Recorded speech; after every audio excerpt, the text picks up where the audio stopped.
Hello, everyone, and welcome into the Griplock preview of the Preserve Championship presented by Simon Line. We normally don't do the presented by sponsor, but I love that Simon Line's presented. I'm not gonna lie, I gaslit myself into thinking this was the Preserve Challenge so much so that I wrote it in my notebook as the Preserve Challenge. So it isn't. It's always been. Last year was presented by Microsoft Teams. Connected by Microsoft Teams. Sorry, yeah. connected How by Microsoft dare Teams. you? And they did the basically Discord server phone calls. Is the narrative that is Simon the new Microsoft? No, I was gonna say are the Preserve, are they just the most innovative sponsor getters of all of Tour? It would seem What's so. next year? Big Lots. They went bankrupt. Well, hey, that doesn't mean they're gone. Down but not out. All on the 2026 Preserve. Then maybe so. We're headed out to, the Preserve. Black Bear is the name of the course specifically. It's changed up a little bit, mainly in the middle section. Basically, after the first few holes, you end up skipping a hole, so the hole numbering gets a little bit jumbled up. So the middle section there, as well as they combined one hole on the back, it looks like as well. Hole 8 is now hole 7, which hole 8 was I believe it's a par 5, but you originally threw across the water and played on the right side of the water attacking the basket. They flipped it, so you now still tee off from the same area, but you play on the left side of the water the whole time. And then approach the basket at the end. So the water's actually on the approach shot instead of on the drive, which I like that a lot more. The drive was kind of easy for everybody. I think that was the thing, was everyone just kind of cleared the water, got in play, and then you got up, you just played with it from there. So the basket's in the same place, but now instead you have to attack the water on your approach shot instead of on your drive. It's also pretty far par 4, so you're gonna want to get the disc out there a bit, which might bring the water on the right into play. And then if you bail out left, your approach might be sketchy. So, that could be interesting. Yeah, now overall the course has gotten a little bit shorter. So with these updated, it actually didn't change. It stayed as the 9th longest course on tour, and average score per round puts it at the 8th easiest course on tour. But this is a course where you just kind of have to get out and get going. It's going to, unless wind and weather becomes a factor, it's going to require double digits every round to win. That's pretty true historically. If we look at the past winners, they're always 3 rounds. Yeah. You have a 34 under, a 37, a 32, a 35, and a 41. The 41 was back in that 2020 era when we used to talk about, is the Preserve too easy to be on tour? Was the broken one. So it's gotten a little bit harder, but it still just requires it's some scorching grounds. It's also known to kind of jumble up the field a little bit, bring a lot of people into contention, and it creates for a very exciting tournament. It is kind of interesting that the Preserve, you're right, was kind of the front runner in the birdie or die courses on tour. It was definitely one of them, and we stand here 5 years later now, and if this is the most birdie or dies it gets, and the winner averaged maybe 11 or 12, that's not that bad. That's pretty. Yeah, I feel like that's pretty on par. Well, for it's disc the golf 8th anyways. easiest, so there's 7 courses on tour that average easier. But some of them I don't know if they're even on tour. Nevin Park is number 7, and that's no longer on tour. Right. So I just remember that there was an outcry around this course, and it's I don't mind. A guy having that's kind of what I expect now. Yeah, because the hot round last year was Kyle Klein at 14 under. In round 1, it looks like, phone call is what it looks like. It looks like Cole Redolin and Ben Calloway also shot that 14 under last year. But let's get into some storylines. So when you think of the Preserve, the first player that has to come to your mind is Cale LaVisca. No, is Ricky Wysocki, because he is looking for his first win of the season. And if you look back at history, he's dominant out here. He's won 3 of the last 4 starts out here. Are your concerns with Rick this year enough to say he's not the favorite this weekend, or do you think that his history at this course and the way he feels out here, his comfort level out here, is enough to get Ricky that first one of the year? Yeah, I'd say it is, certainly. I don't think he's the favorite. I think that I will say 3 out of the last 4 is I typically don't give a ton of stock to past history as far as the winner of the tournament, because it can be sporadic, but 3 of the last 4, that is a pattern that shows that he plays this course well no matter what. But these aren't runaway shows. This event's typically pretty close, and it's very, very foot on the gas type of golf, and I think that is the kind of golf that if his game's not clicking all the way, he could get left in the dust quickly. I still think he's going to be very competitive. I think this is a huge chance for him to get his first win of the season, but I do not think he's the favorite at this event. I think he would be close up there, but I'm still going to favor some of the hotter players that have already won this season that have no reason to struggle at this course any more than anybody would. I disagree. I think Ricky is the favorite this season. I mean, he overall is the third best player on tour this year behind Ganon Burr and Anthony Barella. He has a lot of history here. Ricky, a lot of times, is just a player who feeds off of momentum, and how he feels between his ears is a lot of what he succeeds on the course. And this is clearly somewhere he's very comfortable. So I think that, this is typically one that jumbles up the leaderboard, which actually goes against Ganon Burr. A lot of times when you have a lot of people coming in, I think that's where Ganon doesn't succeed nearly as much. There's only 3 rounds. That also goes against your more consistent players. Well, I mean, like look at Ganon the past Burr. Player performance, though. He's number 3 on that list. AB's number 5. Yeah, but I mean, if you look at Rick. average finish, Ganon Burr is at 6.3, Anthony Barella is at 8.5, and neither of them have ever won. Ganon Burr's never even come in the top 3 out here versus Ricky's come in the top 3 times in the last 4 years. So I do think Ricky's the favorite, and I do think this is the weekend that Ricky comes out with the win here. If you keep saying it, it will happen eventually. I just really like Rick this year, and he is the third best player in the world statistically, and basically you can look at his, I don't know where he'd stack up average finishing place, but to be in that third place with 0 wins, considering you have players like Niklas Antila, who has won multiple times, being behind him, that says a lot to Ricky's going to be in contention.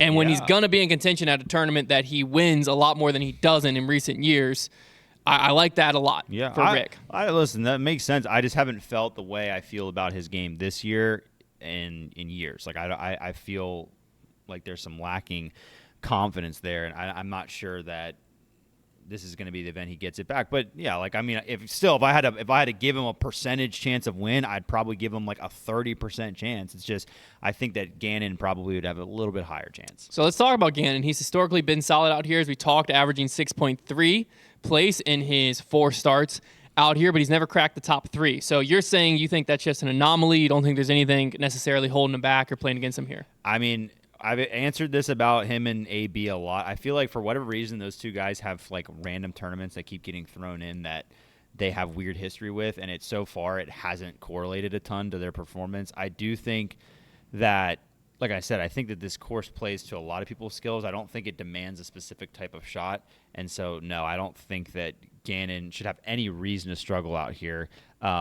Now, like you said, if anybody has a slow start, it's very tough to win this tournament. You have to have 3 great rounds, but yeah, I don't see any reason to believe that he can't win this tournament for sure. I think that what you just said in the middle there is why I think Ganon has the stats he has out here. Is it just brings so much of the field in that it just, by nature, waters down his chances of winning, just like it waters down everyone's chance of winning. So I think that's probably why we see him with a little bit of a lower average finish and top finish and so on and so forth, is just because it brings in more contenders than other events. And this is also one, I'll talk about here in a minute, but with that jumbled up leaderboard, you also see random winners. It's similar to a Waco, where it's yes, you're chalky, these guys should win, very easily could. And I think one of the top few players probably will statistically, whether it's AB or Ganon or Ricky or any of them.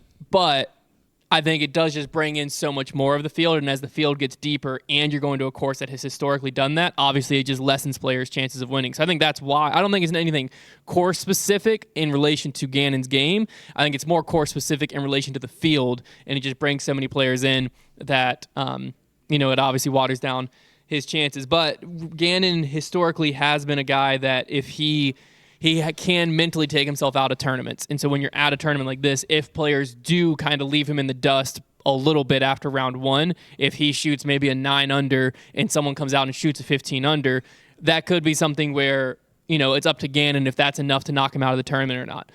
So I think that'll be kind of interesting to look at. But as we were talking, it creates a jumbled up leaderboard here, a lot of players in contention. In the last 5 years, the only players that aren't Ricky Wysocki that have won have been Bradley Williams and Nico LaCastro. Yeah. Which is very interesting. So do you think that's the story we're in for again this year? Do you think the top 5 is going to have just some wild cards thrown in there, or are you expecting a chalk leaderboard? No, Maybe a 1 or 2, but it should be pretty chalky. I think that the top players are just so strong this year, and I mean, you look through the past player performance. I mean, Edwin's kind of highlighted a lot of those, like those names that I see there. The Eagle, even Eagle, throw him in there. But Rick, Ganon, AB, Simon is somebody. Actually, is he there? Is he at Preserve this year? Yeah, I could see. He better be. His name's there. That's true. That would be very funny. I could see him playing well, but like, so there might be someone somewhat unexpected. Like, hey, maybe Paul gets a win. Maybe Ricky does. Paul's not there.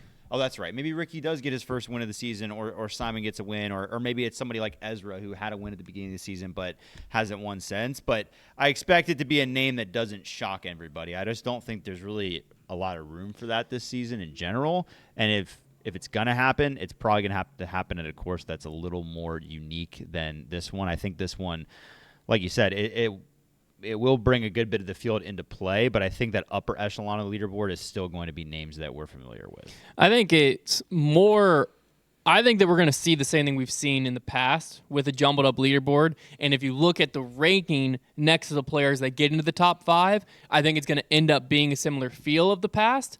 But why it's not going to feel as jarring is just because of how deep the field's gotten, to where the Ezra Aderholds, who might be, I don't even know what place he's in, but he's probably outside the top like 7 or 8 in the Pro Tour standings. There's going to be guys like that where like they can throw themselves in the mix and it doesn't feel as jarring because we're so much more familiar with them, because that happens almost every week, if that makes sense. Versus historically, it's felt more jarring when someone gets up in the mix, because if you go back 3 or 4 years, if you're outside the top 5 in the Pro Tour standings and you threw yourself into the top 3, it was like, whoa, this is a wild weekend. Someone's throwing themselves in the mix. But now it's like someone new is in the mix all the time. Like Austin Turner at Music City Open, I know he's injured, but if Austin Turner all of a sudden popped off and won this event, I don't think either of us would be sitting here jaw on the floor shocked. I mean, like top 20 is just strong this year. If you go back 5 years and a player like that pops up and wins, that feels like, holy cow, that's insane. So I think I think we'll probably see a statistically similar thing, but it's not going to feel like that because we see that almost week in and week out at this point. Totally agree. Yeah, I just think that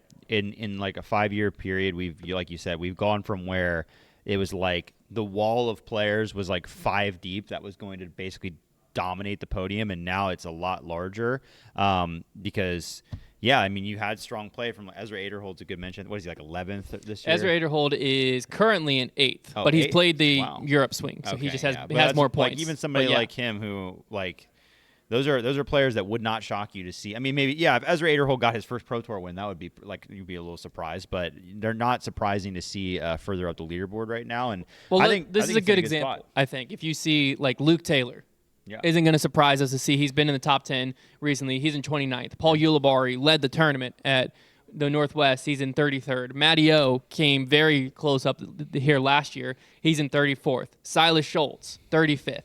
Like, if you look down here, Kevin Jones in 40th. Like, none of those guys would be like, it might be surprising, like, oh, I hadn't seen Kevin Jones' name in a while, but it's not going to be like, who the heck is this guy popping off? Right. And we're outside the top 35 looking at those names. Yeah. You know, when you're looking up in the mix, like Joey Buckets is another one where it's like, yeah, I could see Joey Buckets winning. He's in 20th place. Like, that just isn't a typical thing if you go back a few years.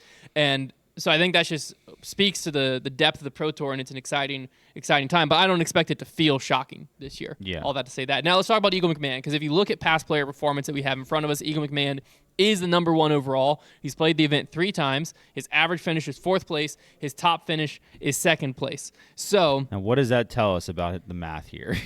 That he basically just kind of lives in that top 4. Because like Ricky, for instance, he's the next one down. He's played it 5 times. We know he's won 3 of those 5, and his average finish is 4.4. So actually, that's why I think Eagle is number 1. Is Eagle's more impressive, just doesn't win. You know what I'm saying? Like, he is averaging, like, he is finishing better, because when Ricky's not winning, obviously he's going to finish lower to have that drop down. But with his up and down season he's had so far this year, are you expecting him to get in contention? Are you expecting just a top 10? Or you think this is going to be just an off week for Eagle? I don't know. I don't really know what to think about Eagle at this point. I feel like the kind of pattern was like the beginning of the season was like, I don't really know. And then a few events in, I was like, okay, I think Eagle is tracking to where he's going to climb up into things. And then I would kind of pick him a few weeks to maybe jump up, and he just didn't. He didn't make those leaps where I thought he was going to. So I've kind of cooled off on him a little bit, and I feel like I'm still expecting like top 20 finishes, maybe a top 10, but like I'm not ready to say, ooh, at any moment, Eagle's just going to go off. Like it probably will happen. Like that's how most of these players just kind of arrive back into things. But I don't know. He's lost a bit of mojo, and like he's playing solid on tour, but he's not the player he was, and I don't see him. I'd love to see him actually get into a final round lead card like duel with somebody, because it feels like it's just been a while since we've seen him in that atmosphere where it's like him and Ganon shot for shot, and we're just not really seeing that anymore out of him. So I've cooled off a bit on Eagle. Yeah, he hasn't really put himself in contention much, if at all, this season. Because his best finish so far has been 6th at Cascade. He only has one other top 10, which is 9th at the Kansas City Wide Open. Yeah. He's coming off a 12th place finish in the Northwest Championship, which a lot of people expected him to do very well Kinda at. just been meh. So I'm, this is a tournament that causes a little bit more chaos, but he is a name that I would be surprised to see him win. I won't be surprised if he gets top 3. I won't be surprised if he gets top 5. But for him to win, it would surprise me. I could see him getting in the mix. There's just so many guys that are in my head before we get to Eagle that he would definitely surprise me if he pushed and was in contention. It would be great for the sport, though, to see it happen. So looking a little bit farther down the list, last player I want to talk about is Anthony Barella, because if you look, his average finish out here is 8.5. His best finish ever is 7th. So he's never really pushed into the top 5. He's never really pushed for contention, but he's coming off 3 top 2 finishes in a row, with one of them being a win. Yeah. Obviously, you don't value this past player performance much at all. Do you think that his momentum coming into this tournament is favoring he's about to pop off and win? Or do you think it's more like he's had his peak and we're heading into a valley? No, yeah, I think he's one with the past player performance. Some of them are more accurate than others. AB's I think is tough because I think he's really just coming to his own last year and then this season. So I think that a lot of his anything from before that I just don't really care about.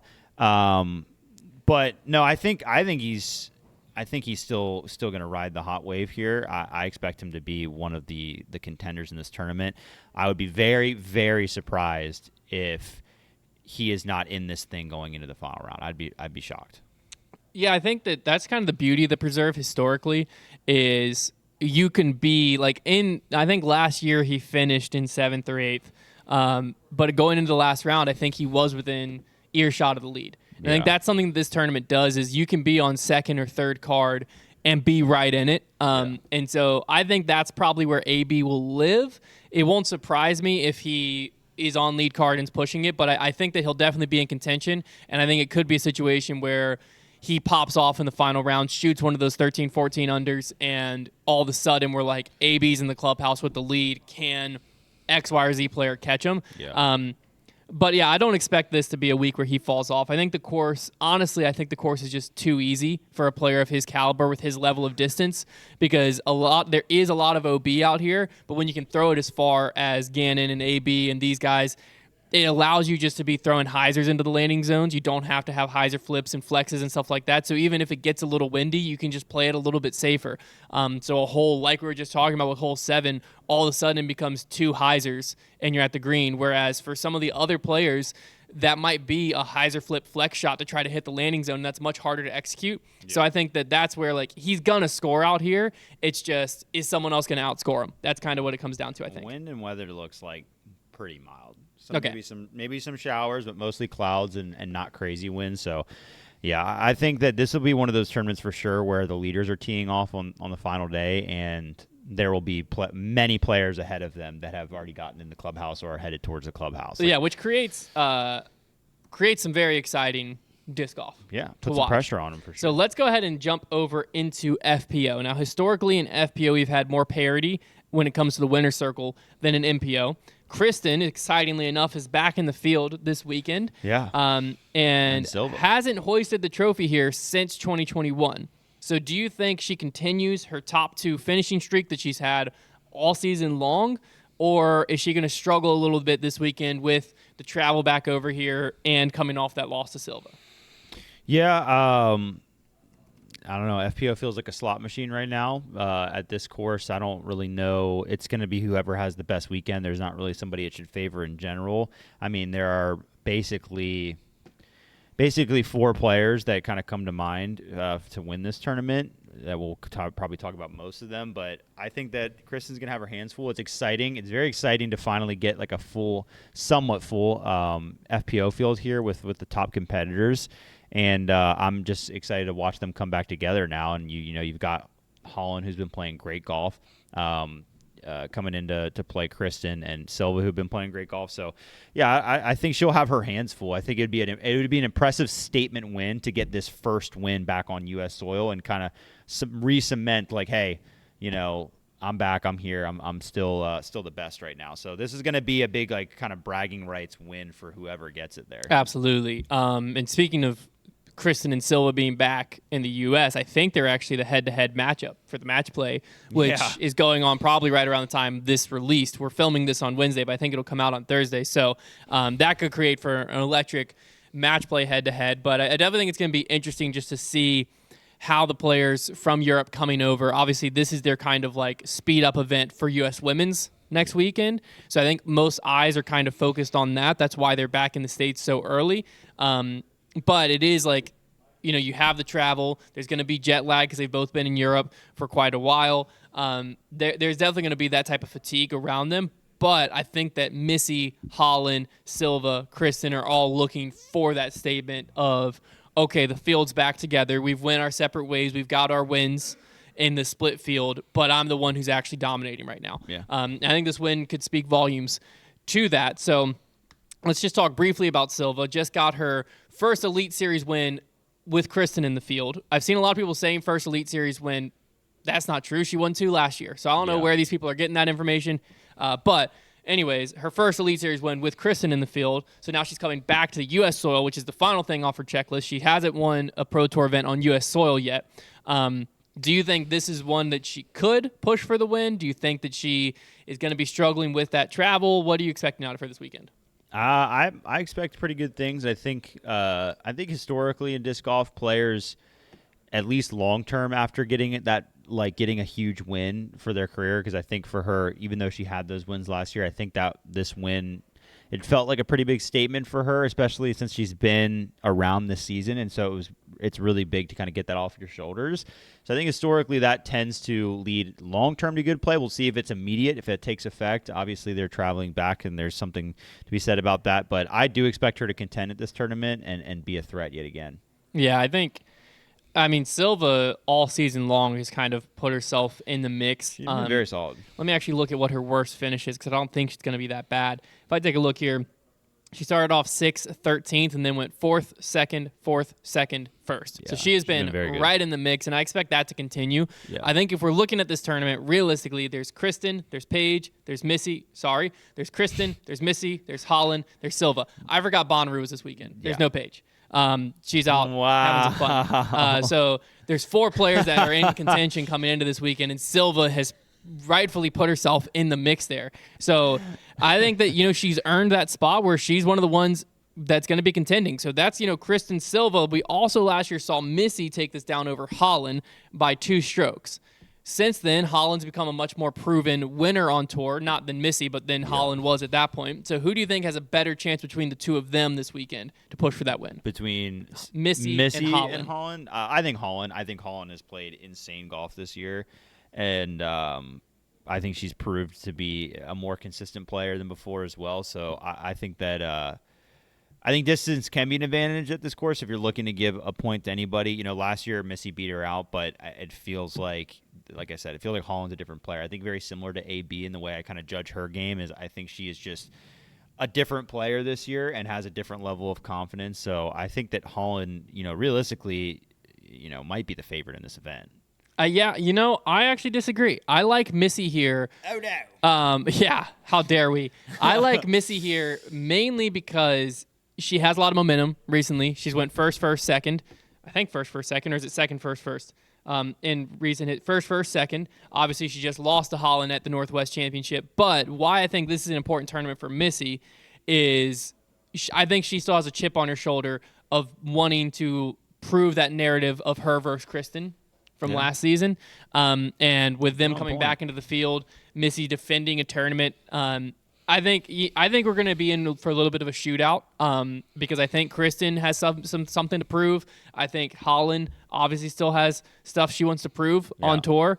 She's been very, very solid this year, but I do think that, there have still been those cracks where she's gotten in a pressure situation and it's felt like she's freaking out, and she still wants to prove both to herself and to others, like, no, this is who I am. Yeah. So I think it's going to be a very exciting weekend, but I do like Missy a lot this weekend. Not overall, but between those two. Yeah, she's good. I mean, when her game's on, she plays very mistake-free golf. And when she's making her putts and hitting her lines, I mean, it's very tough to beat her because she's probably not going to beat herself, similar to the way Kristen plays. I think Holland a lot of times, is a very impressive player, but her success a lot of times comes from overcoming some mistakes with just incredible shots, whereas Missy and Kristen can kind of just be this steady pace through the tournament. And so that's kind of going to see what prevails in this event. Yeah, no, I wasn't actually joking. Paige Pierce, if you look at the last 5 years, she's the only player with more than one win in FPO. She has 2 wins. Kristen has 1. Missy has 1. And I forget who has the other one. But Paige Pierce has 3 podium finishes in a row this season coming into this week. I was honestly writing a talking point like she's poised where maybe this is the one. I was kind of thinking Portland and Northwest might have been her one.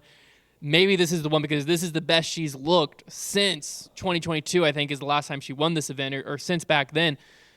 And then I discovered that, no, she's not here. It is Bonnaroo weekend. She's gone there. But is Paige missing out on her big chance this weekend at notching a win, or do you think, no big deal, she'll be able to take – she has U.S. Women's next weekend. She has, majors coming up, plenty of other events, plenty of other opportunities. Is Bonnaroo still going on? It's through the 15th. This guy did his research. I did my research because I saw she was missing from the PDGA. She's growing the game. She's selling frisbees, man. She is selling frisbees. She is out there getting frisbees in people's hands. It's in the contract. But do you think that she's missing out on what could be one of her big chances at a win here? Yeah, I just don't know. I don't know. I don't think she cares. She said it on Instagram. I think she said Bonnaroo is her favorite place on earth or something like that. So, no, I don't. I remember when Paige's favorite place on earth was a winner's circle, and I hope Paige can get back to that. I think she's having a blast. And I know. I miss Paige being dominant and being Paige. Yeah. But who knows? Think about all those new disc golfers, though. Yeah, maybe the next Paige Pierce is also at Bonnaroo right happened. now. Okay, Trev. All right, well, before we get into our picks, I want to take a moment to thank the sponsor of today's episode. If you haven't heard about this sponsor yet, you have been missing out, especially if you're a fan of this show, which is Hold My Bag. So Hold My Bag is fantasy disc golf, and it's really taking this thing to the next level. So their draft's live for the Preserve Championship right now. It closes Friday morning, 30 minutes before tee time for MPO. There's a free tier you can play on there, and there's also a pro tier. So free tier, you're competing with everyone who enters the free tier for the chance to earn gift cards. And then the pro tier, you compete for thousands of dollars in cash prizes, including the winner taking home $1,000 in cash. You're grouped, so the players are grouped. $3,600 in the pool for this weekend. The Pro Tour players are grouped into tiers based on Statmando rankings the week prior. You pick your lineup of 5 players, 1 from each tier, and then they earn points based on their round scores, based on their finishing place, based on how many birdies they get, so on and so forth. And the winners are decided just by who earns the most fantasy points on their team. You can also start like private leagues. For instance, Foundation, we have a league that we run inside with, us, Robbie, all of that fun stuff. So my picks for this weekend, jot these down if you want to see if you can take me on head-to-head. I've got Ricky Wysocki as that Tier 1 player. I know a lot of people might be taking Ganon. I really like Rick this weekend. I'm taking Ricky Tier 1. Tier 2, I have to go with Edwin's stats pick here, and I got to go Eagle McMahon because he, overall, past performance, has the number 1 average out here. Number 3, little gut check time. I like Ezra Aderhold. He's been playing really well on the U.S. side. Up at the top, Big Cy. Over in Europe, he's been struggling a little bit. This event's not in Europe. I think we'll be I like him as well. Captain America. We're good to go. That was my pick. Number 4, I picked him a little selfishly because I think he's a very solid player. He's also a big Foundation fan. This is also my tier I'm taking pick. Paul Kranz. Yeah, I like Paul Kranz a lot. Also, there's something there with the crayons. Crayons. We're working on it. So we really need him to do good for that to stick. And number 5, Tier 5, I'm taking the Tour Life co-host, Paul Ulibarri. Sure. Obviously, he popped off and did very well at the Northwest Championship in those early rounds. He doesn't have the best history at the Preserve, but I think it's a course that brings a lot of people in. And if he's feeling his game, he's feeling his game. So There's your picks. if you want us to pick our fantasy draft head-to-head as more of a normal segment on this show, make sure you support us using the link in the description down below, and also let us know in the comments that you want that to be a bigger part of the show, and then Trevor and I can both share our picks back and forth. Sign but up. It's a lot of fun. Very simple as well. Yeah, so head over to holdmybagdg.com. Sign up today for free. You can play on the free tier, and it's a lot of fun. It's an absolute blast. So check that out. But all right, let's lock in. It's pick'em time. Okay. We are getting our teeth kicked in. I think I held my ground pretty well while you were gone. You did. I earned us a few points. Yeah. We're still down by a lot. So we got some decisions to make here. I know. Well, we've since learned that they're using the entire live chat to help make their picks. Yes, we have. So they have 1,000 live people also throwing in their opinions, in addition to 2 statisticians with them and a producer. People come after us for like misremembering something or picking the wrong thing. Yeah, because we don't have a live chat that's it's just Trev and correcting us instantly if we mess something up. Yeah. We got a post chat, and they're mean. Yeah, post chat is mean. They're real mean. Post chat is mean. But, okay, we got to lock in here. So we have a decision to make. First off, MPO. Ganon Burr, $7. Or we can take Ricky Wysocki, Tier 2 for $4. I think it's, to me, because we can go Rick, AB, or Rick Kyle. One of those two, and then splash in a Simon 3, and like that's the easiest pick of our lives. You like Simon or you like Eagle? Or Eagle. I like. Should we look at what Tour Life did to make sure we're not picking the same as them? We can never do it. Okay. They'll do it. They play dirty. So we're going. They can't do it. It's they can't do it. Ricky Wysocki. Ricky AB seems like the freest picks ever. Like Anthony Barella is so smart. It's really, do we take? Here's my fear. It's just Simon versus Eagle. Let me tell you my fear. Eagle is the one that makes sense Matty for us. O's also in Tier 3. He did very well last year. But I don't like him better than Eagle or Simon. Because here's the problem. The problem is Eagle, I feel like, is the pick we normally make here. I feel like they took Simon, and then Simon's going to end up winning. Does that make sense? It does. Well, here's the other thing to think about. Is Simon being the presenting sponsor going to make him play better or worse? Null void. Nothing. I kind of have a sneaky feeling it's going to make him play better. Maybe this is our time. Let me pick Simon. All right. I like it. I think, I like it. All right, They're so going to take Ricky, Eagle, AB, and we're going to Simon. lose. Now, over to FPO. Oh, gosh. Do we go with Kristen? Or do we take the power duo of Missy, Holland? Or do we go Holland, Silva, or Missy, Silva? This is crazy. I don't know who to pick there. Dude, yeah, this one is so tough. Because, here's because if we go Kristen, then who the heck do we take in Tier 3? I'll say the issue is, like, beyond Tier 2, it's kind of hopeless. So, like, this Missy and Holland should, like, those two, if I just straight up asked you, forget prices, what is a better chance, Missy or Holland winning or just Kristen? I think right now you're going to take the Missy-Holland combo, right? Most likely, but we're ignoring Silva. I know. I don't think she's going to win. So I think I can go Missy Holland. I can go Missy Holland. This is just going to be, they're going to take Ganon and Kristen and just laugh all the way to the bank. They might. It's going to, eventually things have to go our way. It's a balance of probability. So we go Missy, Holland, and then who do we take in Tier 4? Or Tier 3, I mean. Golly. Is Haley King at this event? That could go. Low-key see be a pick. Just pull up the standings maybe. I think that's kind of like, pull that up and then pull up the standings. Like, we'll just give it a once over. We have the standings here.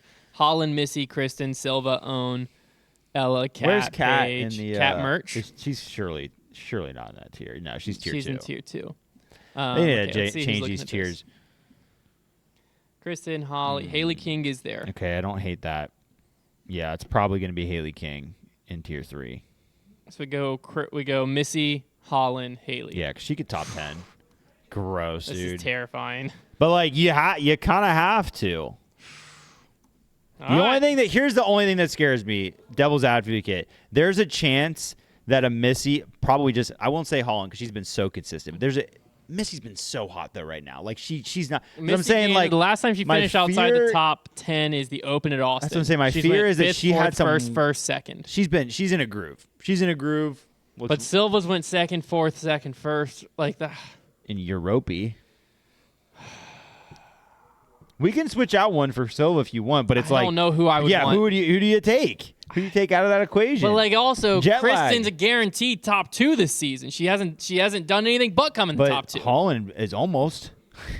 Holland, take away. She's a third and a fifth. No, she has 2 fifths and a third. Golly, do She we has have to two take? fifths and a Do we have to third. take Kristen? But then if we take Kristen, it knocks out Missy. So then we're just looking at we're Kristen. just losing points. Yeah, then we're going Kristen, Cat, Merch.